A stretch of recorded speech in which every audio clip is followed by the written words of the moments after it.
ভুট্টার সোনালি দানায় লুকিয়ে আছে প্রাকৃতিক পুষ্টির গুপ্তধন।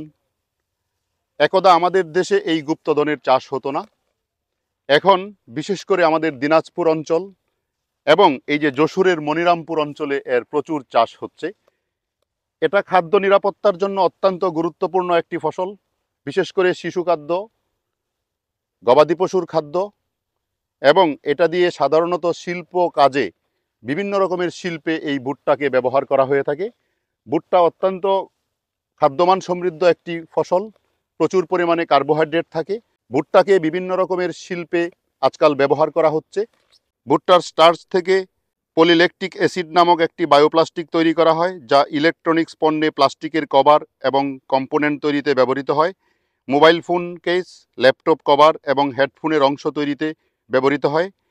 ইলেকট্রনিক সার্কিট তৈরিতে ভুট্টা থেকে প্রাপ্ত আঠা দিয়ে সেই সার্কিটকে জোড়া লাগানো হয়। ইলেকট্রনিক্স পণ্য প্যাকেজিংয়ের জন্য ভুট্টার স্টার্চ থেকে তৈরি বায়োডিগ্রেডেবল ফোম ব্যবহার করা হয়। এটি পরিবেশ বান্ধব এবং পরিবহনের সময় ইলেকট্রনিক্স যন্ত্রপাতিকে সুরক্ষিত রাখে। ইলেকট্রনিক্স যন্ত্রপাতিকে জোড়া দিতে বিশেষ করে ভুট্টার থেকে প্রাপ্ত যে আটা, ভুট্টার স্টার্চ থেকে যে প্রাপ্ত আটা, সেই আটাটাকে ব্যবহার করা হয়। আজকাল বাংলাদেশে বিভিন্ন রকম ইলেকট্রনিক্স কোম্পানিতে ভুট্টার আটাটাকে ব্যবহার করা হচ্ছে।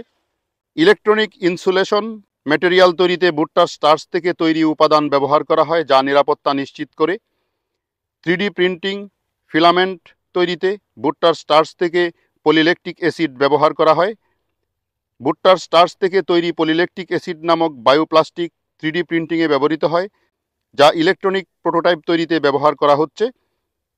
এই ব্যবহারগুলি ইলেকট্রনিক শিল্পে এবং বিভিন্ন রকমের শিল্পের কাঁচামাল হিসাবে ভুট্টা একটি নিরাপদ ফসল, এবং ভুট্টা থেকে প্রাপ্ত যে আটা, সেই আটাটা অত্যন্ত পরিবেশ বান্ধব হিসাবে ব্যবহার করা হয়ে থাকে। এছাড়া ভুট্টার থেকে প্রাপ্ত যে আমরা পপকর্ন খাই, আমরা ছেলে মেয়ে বুড়া বৃদ্ধ সবাই জানি যে ভুট্টা থেকে প্রাপ্ত যে পপকর্নটা, সেই পপকর্নটা খুবই মুখরোচক একটি খাবার হয়। ভুট্টা যেমন শিল্পের জন্য গুরুত্বপূর্ণ, ভুট্টা ঠিক তেমনি খাদ্য নিরাপত্তার জন্য অত্যন্ত গুরুত্বপূর্ণ একটি ফসল, যা আমাদের দেশের অর্থনীতিকে চাঙ্গা করবে, আমাদের দেশের অর্থনীতিতে একটা বিশাল ভূমিকা রাখবে। যদি আমরা এটাকে একটু বৈজ্ঞানিক পদ্ধতিতে চাষাবাদ করতে পারি, তাহলে ভুট্টার স্টার্চ থেকে তৈরি যে আটা, সেই আটা বা ঘামটা বিদেশে রপ্তানি করে আমরা বৈদেশিক মুদ্রা অর্জন করতে পারি।